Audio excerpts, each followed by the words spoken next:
Hello, my darlings. Welcome or welcome back to my channel. This is Reads with Lauren. I am Lauren, and it's so great to be chatting with you today. How? How is it August already? What is happening to this year? I don't think you quite understand that this is scary. The speed that this year is going is absolutely terrifying. Now, I am in my graphic novel era. I am living my best graphic novel life. I have been to the library several times in the last month, and I have borrowed and read many graphic novels. So my July TBR sounds great at 45 books, but a lot of it was graphic novels. So let's start by going through those, and then we can talk about the other books that I read in the month of July. I'm relatively new to graphic novels, but I am finding that I absolutely am devouring them, especially at the moment. I ventured into manga, and that has since made me venture into graphic novels, and one of our local libraries has an absolutely insane collection. And every time I go in, I walk out with like 20 of them. So anyway, let's get started. So one of the first books that I read this month was Doctor Who, the 10th Doctor Archives Omnibus #1. I have the other two on my computer, and I will be reading them as soon as absolutely possible. I am working my way through the Doctor Who graphic novel series at the moment. This one was great because it ventured into the classic Doctors, and we got a little bit of comic from each of those, and I loved that because there isn't a whole lot. We've got a couple of the classic Doctors, a couple of graphic novels, but this one had a couple of different little stories in them, and I really loved it, and I hope that's the case with the rest of the volumes. Another one that I read was Goblin by Eric Grissom. This was really interesting. It was very cute, very funny. I really enjoyed it. It tackled a lot of topics, which they seem to do. I'm finding that graphic novels, even though it's more of a vague, sort of not as much information modality, I really am enjoying them, and Goblin was absolutely no exception. This is a little bit of a revenge story, but it ends so well. I really loved this one. I managed to finish a full graphic novel series, and that was Paper Girls by Brian K. Vaughan. I've started Saga, and I really enjoyed that. So when we picked this one up, I thought this is going to be great. And it was so outside what I thought it was going to be. There was sci-fi, it was time travel, it was all of the genres that just sucked me in, and I had no idea. So it was super exciting. Managed to read volumes 1 through to 6 over a few days quite quickly, and they just kept venturing into more impossible situations and different time periods, and it was a lot of fun. I really enjoyed it. The characters are originally set in the 80s, so there is a little bit of triggering sort of conversations that would be really unacceptable nowadays, but you know, it sort of fits in the time period that it starts in. And yeah, they go into the future, they go into the past. It's a lot of fun. It's a really good series. I definitely highly recommend it. Another one that I highly recommend and I want to finish ASAP is the Lore Olympus series. I read volume 1. This is by Rachel Smythe, and it is the story of Hades and Persephone. I loved the illustrations in this. I loved the coloring. I just think that they're so beautiful, and I have thought that for a very long time. So I managed to pick up volume 1 at the library, and I got really excited because I've been wanting to buy these ones. And I think that they may end up on my to buy list because I have been back to the library and they have not had any more volumes. This volume was really good, and I'm really looking forward to finding the rest of them. Another one that I read that I really loved, I think that this was probably one of the only graphic novels that I've given 5 stars this year, and that is The Magic Fish. And I'm not going to try and pronounce the author's name because I will butcher it, and I don't want to do that. I don't want to offend, but this was insanely good. I really loved this one. This was a really great story. It kind of was working through him finding the confidence to be able to come out to his parents. It also covers the parents and their story of leaving Vietnam and going to America, escaping the Vietnam War. And it also goes through a couple of fairy tales son is reading to his mother that kind of connect to their story. And it was just beautiful. It was such a great read. I really loved this one. This is one where I would recommend it to anybody that, even if you haven't read graphic novels, this one was really great. It's a great starting point. Another one that I read this month was Dark One by Brandon Sanderson. I did not know that this existed, and I am a Brandon Sanderson fiend. And I'm quite devastated because I don't think that there'll be any more of this, but I actually really love this. I thought it was great. It was a great opportunity to jump back into Brandon Sanderson and reignite that spark, because I haven't had a chance to read any of his work this year, just because there's been so many books that I have been wanting to read. But I'm hoping to get back into more of his work before the end of the year. So let's hope that this little spark stays ignited. A couple of other ones that I read that were okay, but not my favourites, was Breakland Season 1, The Chase. A Spark Within the Forge by Sabaa Tahir. I didn't mind this one, and I know that there is a novel series, and I am intrigued enough to potentially look at that in the future. Then we got into the Sandman universe. So I have the Sandman series and I really love it. This is a series by Neil Gaiman. If you don't know about it already, there is a TV show. Season 2 is coming out very soon. I'm super excited. So I've been slowly working my way through the Sandman universe graphic novel books. So this month I read Books of Magic Volume 1 by Kat Howard. This was really fun. I enjoyed this one, as well as The Dreaming Volume 4 Waking Hours by Will G. Wilson. This was also really good. I have found a couple of books that I picked up, say, in the last couple of months within this Sandman universe haven't been quite as good, but then I read The Waking Hours and realised that it was set prior to those ones. So it makes a lot of sense that I didn't really understand what was happening. Really loved Waking Hours. I thought that was really great. It kind of furthers on the story after the Sandman storyline finishes, and without giving any spoilers away, it sort of focuses on the new character that is introduced at the very end of that series, and it was really great. I also read Crumbs by Danny Sterling. This was so cute. I really loved this one. I thought that it was a really cute representation of people connecting, and it was so sweet. So sweet. I really recommend this one. It was originally a webcomic, and I love webcomics. So yeah, really enjoyed this. Then I picked up Betty and Veronica, The Bond of Friendship by Jamie Lee Rotante. I used to read the Archie comics when I was a kid, and this is sort of like a new updated art style, more modern. I enjoyed it. It definitely didn't have the same feel as it used to, but I loved the looking at different things, like looking into the future and the different career paths that Bertie and Veronica could take and the outcomes of what could happen. So yeah, that was a lot of fun. Then I picked up Sherlock, A Study in Pink by Jay. This is a manga series. I have finished volume 1. I have volume 2 and 3 still to go, but this is based around Benedict Cumberbatch's version of Sherlock. I haven't watched enough of the show, but this has ignited a desire to do so. And yeah, it was very much Benedict Cumberbatch's Sherlock. It was great. It was a little quick read. It was a lot of fun, and I want to read volume 2 and 3 very soon. Then I picked up Queer Ever Afters, which is a set of new queer fairy tales set in the graphic novel format by Melanie Gilman. These were great. These were very short, not a whole lot of context, but just little slices of life of these queer romances. And I enjoyed it. I really loved it. I smashed through it so quickly.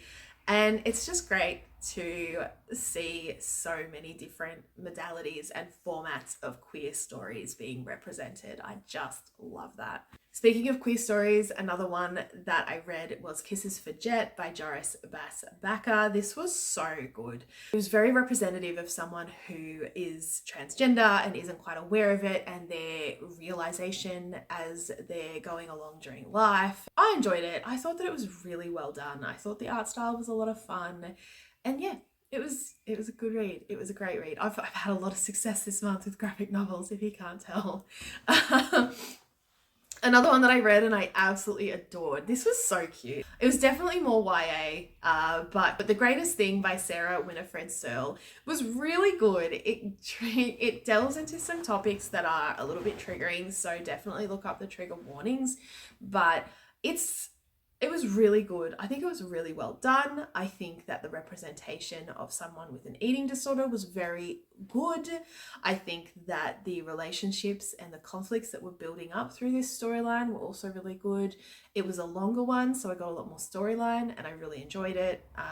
Yeah, it was definitely high up there as one of the favorites that I read this month. Another one that I read that I really, really thoroughly enjoyed was Out of Nothing by David Blandy. This was a graphic novel about the Big Bang and everything that's happened since then, very quickly, obviously, because it's in a graphic novel format, but wow, it packed a punch. I loved it. I couldn't put it down. I found that the pictures were beautiful.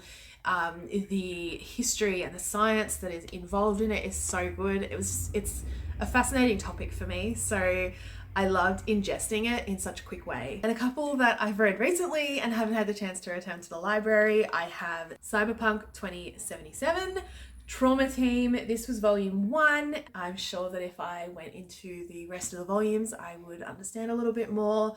But coming into it blind and not really knowing much about the Cyberpunk sort of franchise, it wasn't terrible, but I feel like I would probably get a lot more out of it if I knew a bit more. Then I also read Renegade Rule. This is by Ben Kahn, and this was really fun. This was like a group of girls who are in this VR championship, and it kind of goes into their story outside of it as they're competing. You know, one of them has a crush on the biggest competitor, and their story is really cute. I particularly loved one of the characters. This one here, I related to her so much. She was just so cool. And I loved the relationship that she had with her partner. It is a queer graphic novel. And yeah, it was just really good. I liked this one. And the most recent one that I finished is The Witch's Hand, The Montague Twins, Volume 1, by Nathan Page and Drew Shannon. This was okay. It's a little bit chunkier, so you do get a lot more story, and there is, you know, a lot of relationship development, and it's a bit of a mystery, and it was okay. It was okay. I don't know if I'll continue with the series, but I didn't mind it. And no, that's not all of the graphic novels, but I thought that I would also break this down a little bit into some different genres.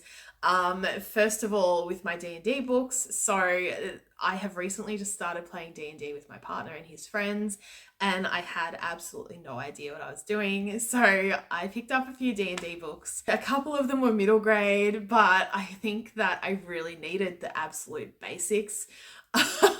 So I read through those and really enjoyed them, and that was Dungeons & Dragons Wizards and Spells by Jim Zub, and Dungeons & Dragons Dungeons & Tombs, also by Jim Zub.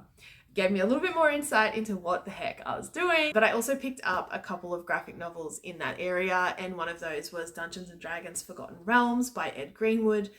Absolutely made no sense to me. I really didn't enjoy this one. I couldn't understand what was happening, and a lot of people said the same thing, that there wasn't enough story, there wasn't enough plot, and no one really understood what was happening. It's probably not one that I would recommend. However, if you are a Rick and Morty fan and you like D&D, I really, really do recommend Rick and Morty versus Dungeons and Dragons. This was so much fun, and I need to get the next volume ASAP because I really enjoyed this. I am a huge Rick and Morty fan, so it was a great way to combine these two things and get me more interested in it. And since then, I think that I've played a little bit better. Really, really recommend Rick and Morty versus Dungeons and Dragons. And if you're venturing into the D&D land, the books by Jim Zub are also a great little way to just learn a little bit more about all of the different things you can do, because there's not a whole lot of boundaries, and I like to have boundaries and know what I can do in a game. I also read Critical Role: The Tales of Exandria Volume 1, The Bright Queen. I have not listened to Critical Role. I have watched the TV show Vox Machina, really enjoyed that, so I thought that I might be able to understand what was happening in this, but I didn't really know what was going on. It was still interesting, but I definitely think that I need a lot more context before I try to delve into any Critical Role books moving forward. This month I also finally finished Keeper of the Lost Cities by Shannon Messenger. I started reading this with my son. He kind of lost interest, so I was just reading a few pages here and there. I'm not a huge middle grade reader, and yeah, it definitely reflected in this. I mean, I didn't mind the storyline, but it's definitely not my favorite Middle Grade's definitely not my favorite anymore. So I don't know if I'll continue this series, but I think that it's a great series that a lot of kids would really, really enjoy. A few more graphic novels that I did read this month was the Lightfall series by Tim Probert. There's 3 volumes out at the moment. I read all 3. The art is beautiful. The story is so cute. And this one is one that I would recommend to anybody. I think that it was just super, super cool. Super, super sweet. Funny. Witty. It was just great. It was everything. It was really, really fun. And I can't wait to read the next volume when that comes out. I only read a couple of non-fiction books this month, and they were both by the same author, Brianna Wiest. They weren't bad. There's 101 essays that will change the way you think, and when you're ready, this is how you heal. They weren't terrible by any means. There was definitely a lot of things in there that I took away, but also, you know, it's just a lot of dot points. Personally, you know, and I didn't get as much out of these ones as I normally do with other non-fiction books, but you know, it definitely wasn't an unpleasant experience reading them. They just weren't my favorite. Then I listened to a couple of audios. I listened to Ice Planet Barbarians by Ruby Dixon. What a trip. It's so funny. It's just such a funny book. I don't know if I'll venture into the rest of them, but also I feel like they could be just a fun romp that I could really enjoy, you know, as just a trashy kind of romance read. I mean, it's aliens. It's smut with aliens. But I enjoyed it. I thought it was great. I had a great time. Convenience. All I'll say, without giving any spoilers away, is those aliens have some very convenient placed extra items that humans don't have. And I couldn't help but roll my eyes. But so funny. And then I ventured into Random Psychic and Forever Mortal by Diane Leo. These are the first 2 books in the series. I won't be continuing only because I still don't really know what was happening. These are by indie author Diane Leo, and look, they're not bad, but I listened to them in audio, and at the end of them I was kind of like, I don't really know what this storyline is about, where it's going. One of the characters gets conveniently kidnapped many, many times in the first 2 books, and it's just like, okay. But look, I read them. I was going to try and read them as the book series that's got more than 4 books for my challenge that I'm doing this year, but just didn't hit the mark. I also have made the decision to start reading The Vampire Chronicles again by Anne Rice, and last month I finished Interview with the Vampire. This was definitely reignited by the TV show. I just finished watching season 2, and the trailer has come out for season 3, which is absolutely incredible. I'm so excited for season 3. You have no idea. So excited. So yeah, I read Interview with the Vampire, and look, rereading it, after watching the show and rereading it again, I definitely have a very different opinion of the vampire Louis, but I won't go into too much detail about it. But yeah, I don't know if it's just age, experience, perspective's different now, but I went from really not appreciating Lestat and thinking that Louis was the victim, to completely different perception.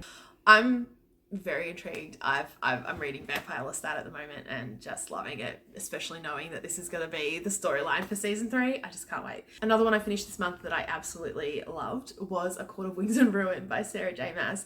This makes me laugh every time because I spent so much time putting off reading these books because I just figured that because they were so popular and yet so many people had so many negative reviews about them that I would despise them.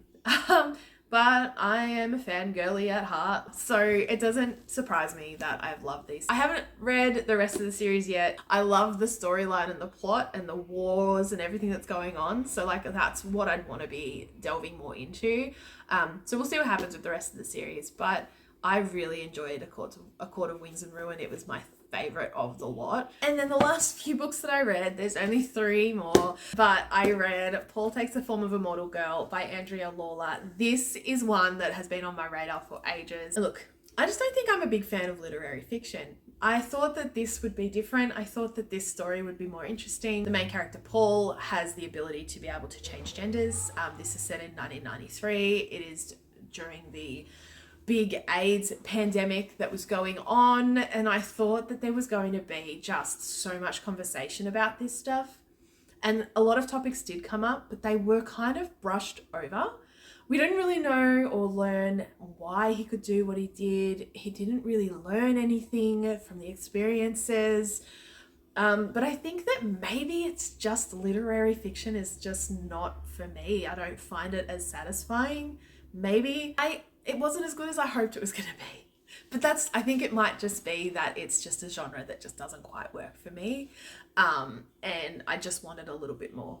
So yeah, it was still okay. And I recommend it if you like literary fiction, especially if you like literary fiction with queer protagonists.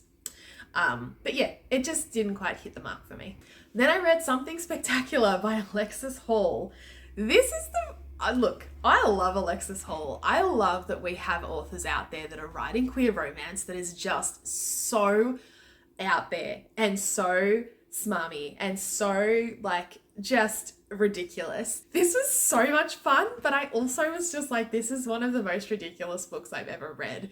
This was about two characters who end up falling in love. It's a queer romance, of course they do, but one of them is a castrato and the other is non-binary. But you know, it's set in the 1800s, but they speak modern day, and it just all kind of conveniently worked in the end. The last chapter had me giggling so hard because it was just absolutely ridiculous. Like, there's just no way that this situation would have happened back in that time. I can see it happening now. But I loved it. I loved it. I didn't really understand the connection because I personally think that the drama that the castrato kind of had in their life, it doesn't hit the mark for me. I can't do drama anymore. So I didn't really understand their connection, but look, I love a good queer romance that's just so out there and so crazy and ridiculous. And so I really enjoyed it. I thought it was a lot of fun. I haven't read the first one in this series, but I probably will at some point because Alexis Hall is just one of those comfort reads because I know that the storylines are just going to be so ridiculous and so out there, but they just give me so much joy. And the last one that I have read in the month of July is Exquisite Corpse by Poppy Z. Bright. This one is one that I have been interested in reading for a very long time because I picked up Poppy Z. Bright's The Crow book because I have a huge interest in The Crow. I picked up a few of the books and read through some of them, and Poppy Z. Bright's was bleak and it was dark, but I enjoyed it. I really enjoyed it. And my brother had been looking out for this one for a long time, and he finally picked it up, read it, and said, look, it's full on, but I think you'll enjoy it. And I did really enjoy it. I really enjoyed it. It was so grotesque. It was so out there. There was so much horrific stuff happening in this book. The end of it had me, my jaw was dropped, my eyes were wide. I was like, the detail is insane. If you don't know what it's about, it is about two serial killers who end up connecting and gross ensues. Their bond is insane. Their connection is insane. All of the characters are very morally grey. All of the people that are, involved, it's very vulgar. It's very dark. The way that one of the serial killers manages to escape jail still has me questioning. There's just no way that could technically actually happen, but I was there for it. 100%. Like, the whole story, I couldn't put it down. I read it in a day. It was so good.